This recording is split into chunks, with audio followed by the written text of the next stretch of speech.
Frankenstein by Mary Shelley, the Abridged version. Chapter 2. The story of Victor Frankenstein, told in his own words.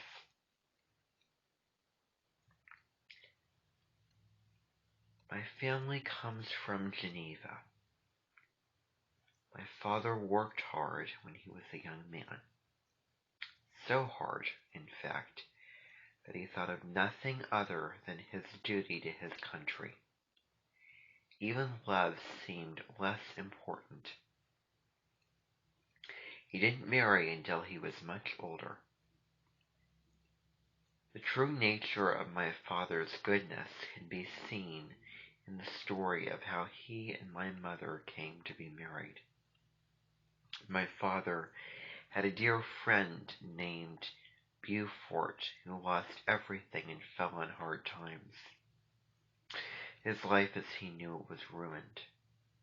Beaufort barely had enough money to pay back what he owed before he and his daughter moved to Lucerne. After what had happened, Beaufort did not want to see his friends. He was a proud man who didn't want anything or anyone to see what had become of him. For 10 long years, my father looked for his friend. He thought he could make Beaufort come home. He wanted to help him get back on his feet again. When he finally found him, the situation was far worse than my father had imagined. Beaufort was very sick. His daughter, Caroline, had lost her job because she had to care for him. Together, they had little more than a few cents to rub together. In spite of her hard life, Caroline had remained kind and tender-hearted. My father saw this and fell in love with her. Beaufort's health grew worse, and he died within a few months. Caroline was very upset. Not only was she poor, but now she was all alone in the world. The day of her father's funeral, she cried and cried. What else could she do? She fell down beside the coffin and wept. Her father's death upset her, but she also wondered what would happen to her now. My father gently lifted her up from her knees. He told her that he would bring her back to Geneva and take care of her. They married 2 years later. Despite the differences in their ages, my parents had a happy marriage. They loved and respected each other. My father left his job to spend more time with her. Long years caring for her father had made my mother's own health poor. To make her feel better, my parents traveled to the warmer climates of Italy. I was born in Naples and went with them on all their trips. My parents loved me completely. When I was but 5 years old, we visited Lake Como. My mother often helped out with poor families during our travels. She wanted to give back to the world, helping others just as my father had helped her. During our stay on Lake Como, she came across a man and his wife caring for their large family. A pretty girl with fair skin, blonde hair, and beautiful blue eyes stood out from the rest. She was very sweet, and my mother fell in love with her at once. My mother visited with the family for many days, spent a lot of time helping the poor mother and her large family. She brought food and clothes and spent some time with the children and had a lovely time. During her stay, my mother watched the beautiful girl closely. She saw her gentle nature, her good manners, and her kind laugh. One afternoon, my mother and the woman sat talking. The children were playing in front of them, laughing and running. The woman told my mother that the girl was not her daughter. She had come to the family after her parents had died, leaving her an orphan. The woman said that although the girl had come from a rich family, she had no money now. My mother's heart almost burst at that moment.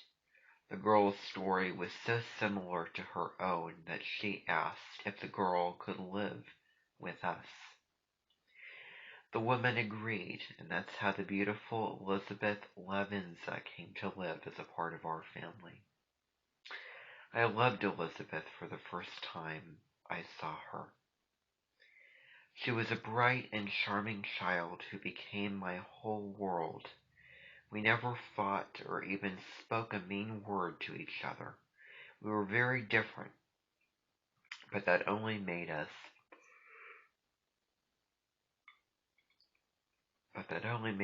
love one another even more. Elizabeth loved poetry and pretty things, wildflowers, sunshine, and butterflies.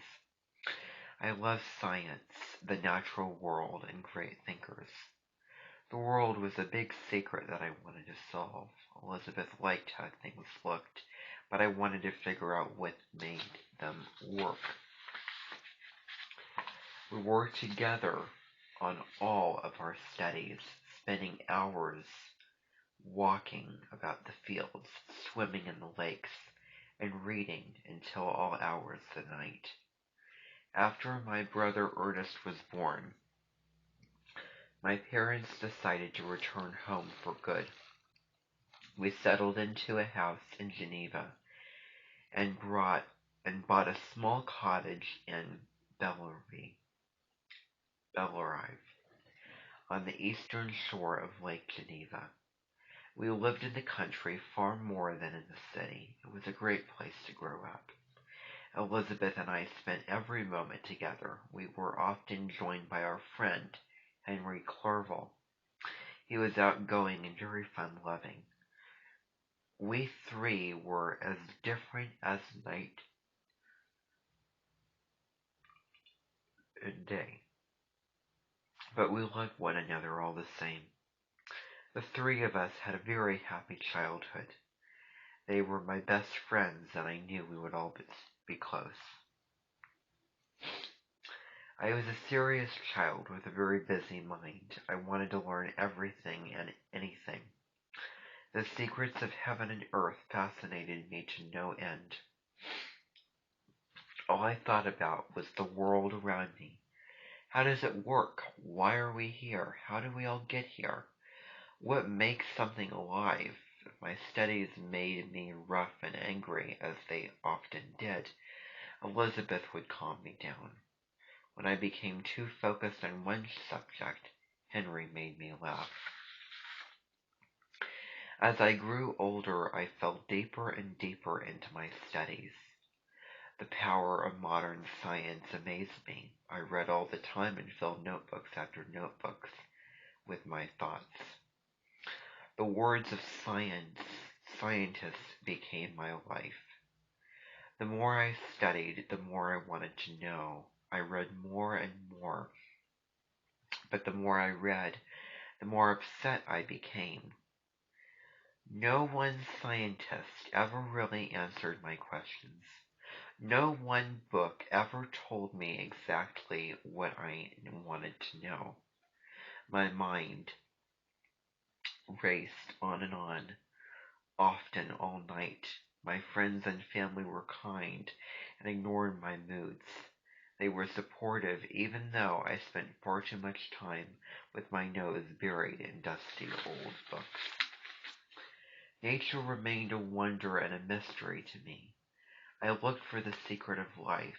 In truth, I wanted to create life, but I knew I could not do so. Time and money meant little to me. The only thing I cared about was making a great discovery. Maybe I could save humankind from disease. Maybe I could stop a violent death. Perhaps I could finally answer those mysterious questions. The summer that I turned 15, we were staying at our summer house. A violent and terrible storm came on almost without warning. Thunder burst high in the sky. The heavens were alive with flashes of light. I stood at our back door and stared at the clouds, watching the weather unfold. Suddenly, thunder boomed all around. A split second later, a bolt of lightning crashed from the sky and hit an old oak tree right in front of me. The force of the blast split the tree in half and it burst into flames. When I went out to look at the tree the next morning, all I found was a buried stump and wood scattered in every which direction. I became very focused on electricity, and I needed to know how all that power found its way into a bolt of lightning. I started with the basics, and I taught myself math. I knew the basics held the key to making my own power. The logic of numbers soon swam around my brain. Maybe if I had known then what would happen to me in later years, I would have stopped. But fate worked in its own way, and the storm happened for a reason.